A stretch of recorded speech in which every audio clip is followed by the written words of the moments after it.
Hi guys, Anne McKinnell here. Thanks for joining me.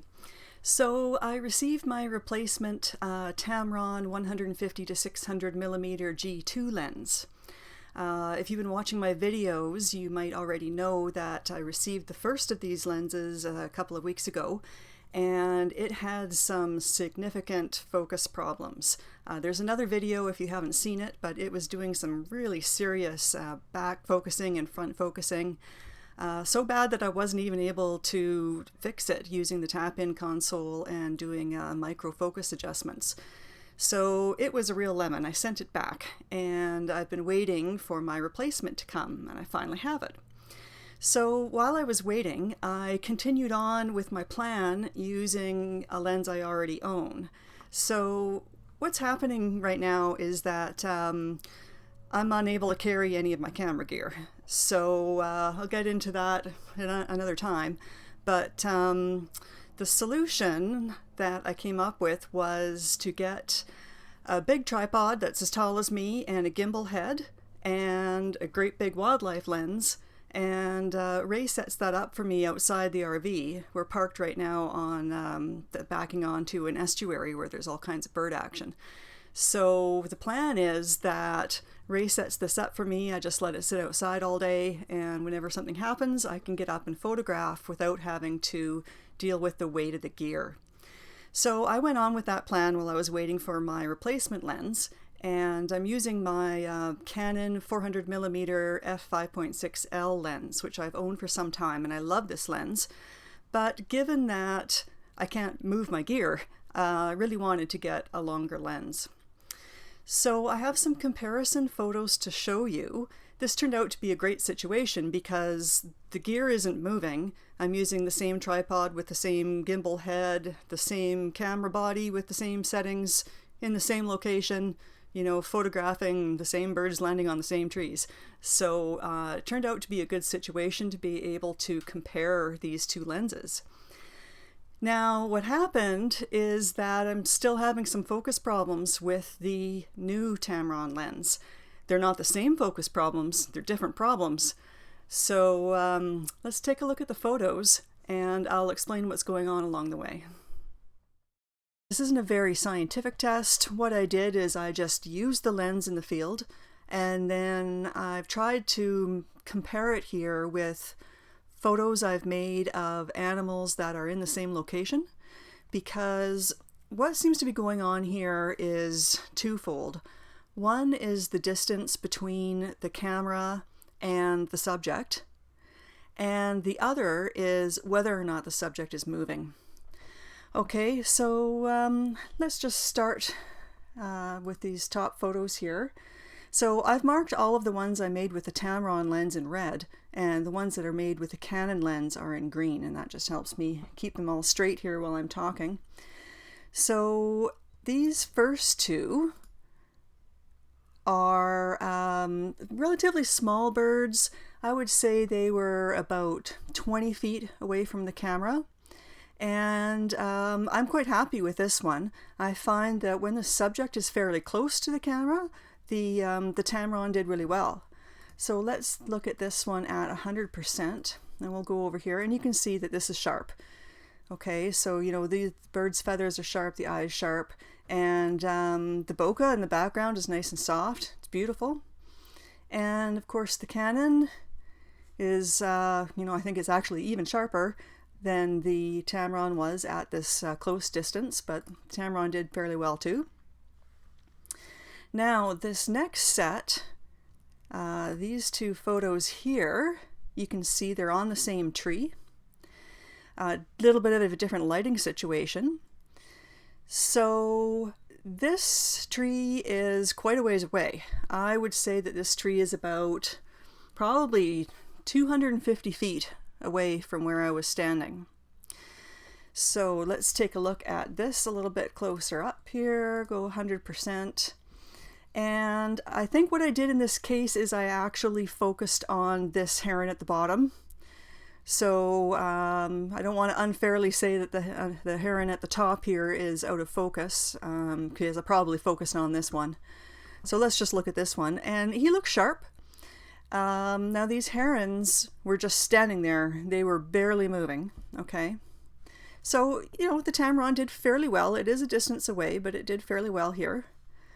And this is the one I made with the Canon, going 100%, and this one is totally sharp. So the lighting situation was a little bit better with the Canon lens. Now let's take a look at this one. So this is the same tree as where this heron was here. Just a bit of a different angle, I think. So here we have an eagle that's landing here, and if I go in at 100%, you can see that it is out of focus. And this was taken at 1/2000th of a second. Should have been in focus. And this is where I seem to have problems, is when the birds are moving. If a bird is standing still, the Tamron is pretty good, but as soon as it's moving, it just really doesn't seem to want to lock focus. Okay, so here I have another eagle landing on the same tree, and I think this one is cropped. Yeah, I think I've cropped actually quite a lot of these Canon ones, so it's not, yeah, it's totally cropped. So, this isn't really a fair comparison to the Canon lens, because what I did was I tried to make these examples so that the bird is the same size in the frame. Because for me, what I'm trying to figure out here is the 600mm doing me any good? Or am I better off to keep using my 400mm and just crop, because I'm getting sharper photos that way? So that's why I've done the comparison this way. It might not seem fair, but my ultimate goal is to get sharp photos of birds. So that's what I'm going after here. So this is my Canon 400mm lens. And if I go into 100% here, pretty much was already, you can see this is totally sharp. So even at this huge distance, so far I'm better off using the 400mm. Okay, let's look at some more. So this one is a tree that's even farther away. I would say this tree is at least 300 feet away, okay? And so it's pretty good, actually. The Tamron did a pretty good job on this one. Go into 100%. And, the tail feathers are fairly sharp. The talons look fairly sharp. The head's not sharp, but it's pretty good, okay? Go over here and look at the Canon, and you can see that the Canon lens did a way better job. Now, it is a bit of a better lighting situation too, so it's hard to make these comparisons, but it seems like over and over I'm doing better with the Canon 400mm lens than with the Tamron. And I'm using fast shutter speeds and everything here, so these should be sharp. And I know you might think that taking a picture of a bird in flight that's 300 feet away is too much to ask, but if the Canon 400 can do it, then what's the point in spending $1,800 on a lens that can't do it? So here I have an example of an eagle that was flying by. It was not that far away. It's kind of hard for me to judge when they're above my head, but I don't know, maybe 50 feet away. It wasn't that far away from me, but moving fast. It was flying fast.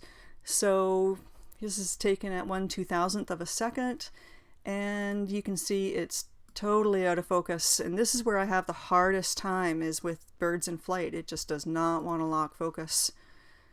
Okay, similar example with the Canon. And I go at 100% here, and look at that eye. I mean, it is sharp as a tack. So again, doing better with the Canon lens.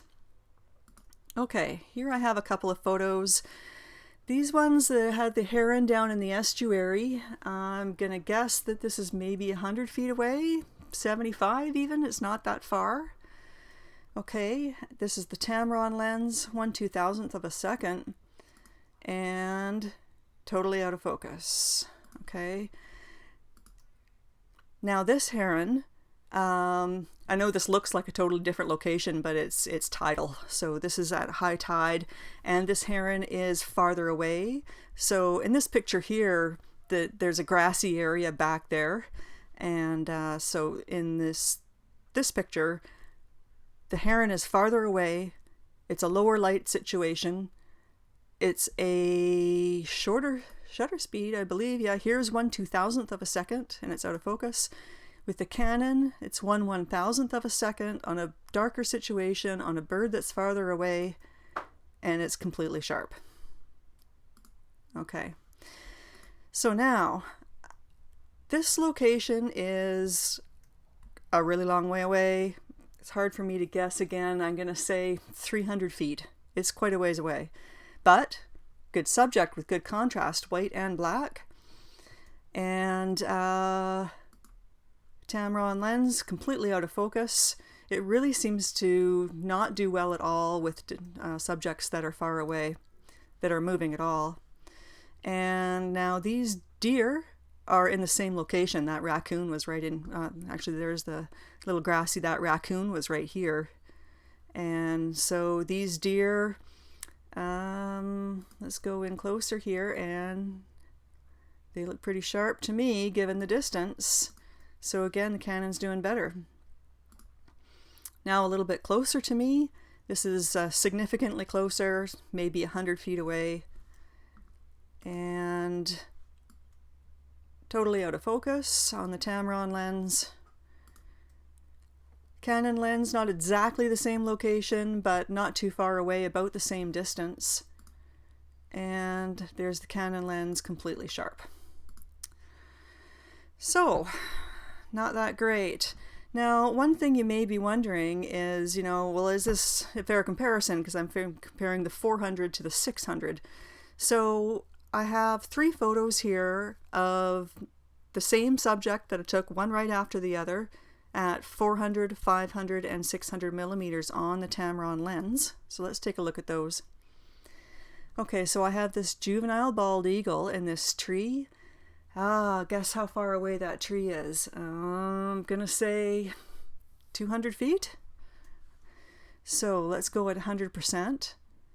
And this is 400 millimeters. And as you can see, it is totally out of focus. So even at 400 millimeters, a subject that's a distance away, the Tamron is not doing well. There's the same subject at 500 millimeters, same subject at 600 millimeters. So it's a bit better at 600, but it's completely out of focus still. So I'm really not happy here. What's next? Okay, the firing test. So I really didn't want to get out my lens calibrator thing again. After doing this, I kind of already know that I'm not going to be happy with this lens. So I didn't do the whole lens calibration thing like I did in the last video. If you didn't see that, I'm going to put a link to the last video below where I tried to calibrate my first copy of this lens. What I did here was I simply took pictures of these fire rings that are in the campsite that are, different distances away. So I could sort of tell whether it was doing the front focusing or back focusing thing like the first lens did. So let's take a look at this.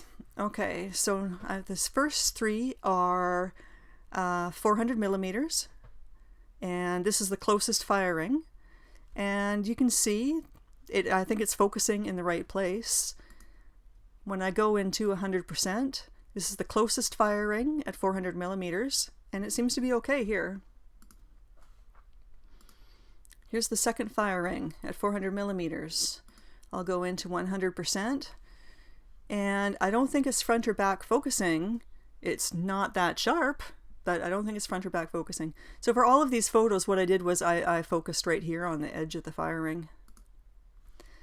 Okay, and this is the farthest firing away. Bring that into 100%, and you can see nothing's in focus. Okay, let's try at 500 millimeters. This is the closest firing, and I'll go into 100%, and it could be sharper, I'll say that, but it's focusing in the right place.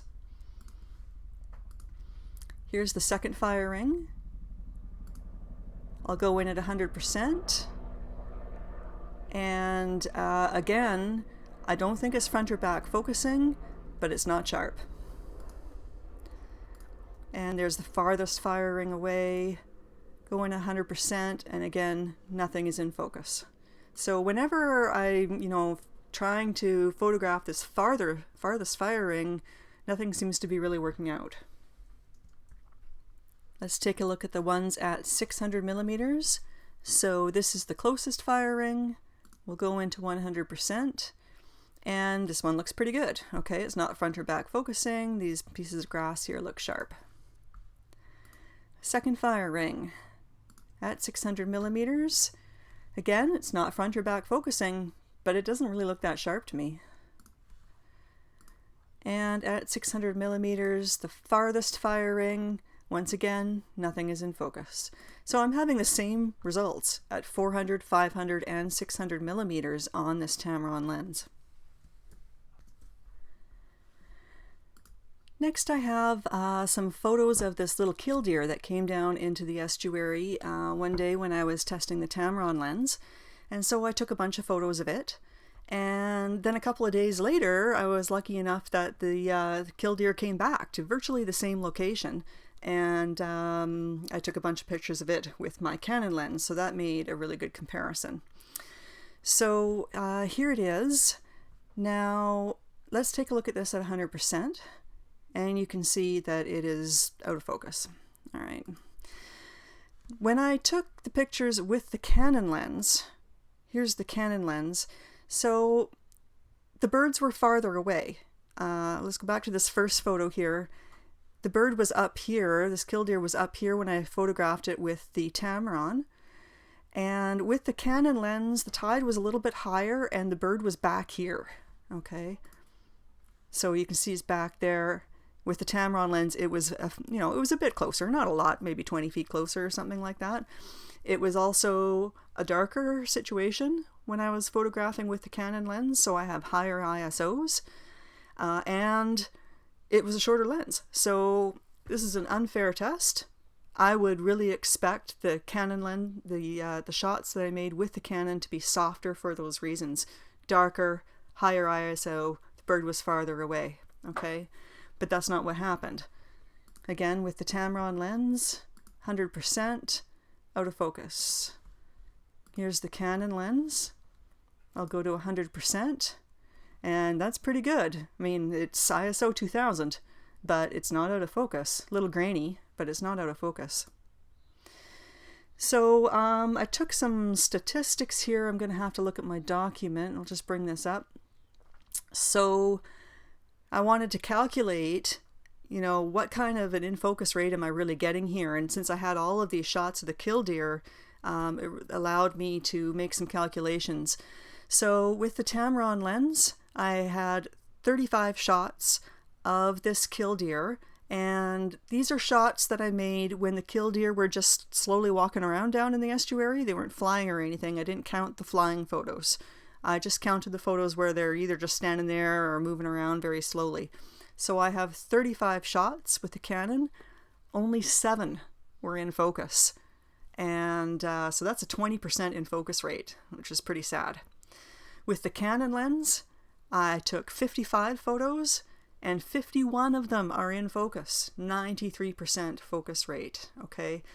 So I'm doing way better off if I just stick with my Canon lens and crop. Now I wanted to show you 2 final photos. This is one of the photos I made with the Tamron lens that was in focus. And this is an example, the bird was fairly close. I was able to get in at 600 millimeters and get a photo that's sharp. This is why I want a lens with this extra reach, because these are little tiny birds. And, I'd really love to have this extra reach, but, not if I'm going to get a 20% focus rate. And here's the last photo. This is one of the better ones with my Canon lens, but look at the ISO is 3200 here because it was fairly dark. So, if I compare this photo and the one I made with the Tamron, well, the one I made with the Tamron is a better photo. But again, with the focus rate being so low, I just find it not worth it to spend the money for this lens. And, you know, it's frustrating when you have all of these great situations and you come back with 80% of your photos that are not in focus. So that is what happened. So what I can say is this: the Tamron lens does a fairly good job for subjects that are reasonably close to me that aren't moving very fast. Okay, but that's not what I bought it for. You know, I bought it to get closer to birds that are a little bit farther away, and specifically birds in flight. And it's just not being very successful at that situation. So it's not going to work out for me. Unfortunately, I'm going to send this lens back. What I can recommend, if you're looking for a wildlife lens, is this, you know, going through this comparison has really proved to me how good that Canon 400mm lens is. Now, this isn't the one of the very expensive lenses, it's the little one. It's the 400mm f5.6L. I believe it goes for around $1,000 US. I've been using it for 8 years and it's fantastic. So I highly recommend that. I'll put a link to the gear that I use for wildlife photography, but for the past 8 years I've been using a 70-300 and the 400, and that's been a really great combination for me. Sometimes I've rented the Canon 100-400mm lens. It's also a beautiful lens. It's heavy, but sometimes I rent that lens in a situation where I can only take one. You know, sometimes if I'm going on a float plane or something, there are weight restrictions and I can only take 1 or 2 lenses. So if I can only take 2, I'll take the 24-105 and rent that 100-400 so I have the range that I want. But I can highly recommend that Canon 400mm f5.6L. It's a fantastic lens, and doing all this testing has really proven to me what a good lens that is. So at this point, I'm not really sure what I'm going to do here. I would really like to have this extra range, but I don't know. I might try the Sigma. There's 2 of them, the Contemporary and the Sport. But what I'm wondering, and you know, maybe if any of you out there have some opinions on this, I'd love to hear it. What I'm wondering is, does this have anything to do with using this focal length on the APS-C, the crop sensor? So I'm photographing all of these with a Canon 7D Mark II. It's a crop sensor camera. And I'm wondering if anyone out there has experience with the 2 Sigma lenses on a crop sensor camera. And I'd really like to know what your experience is. And, you know, if I get enough people saying that they have a good experience with the Sigma, then I might very well try that. So leave me your comments if you have that kind of experience, or if you have any comments on the video. And good luck with your wildlife photography. Okay, thanks for watching. Bye for now.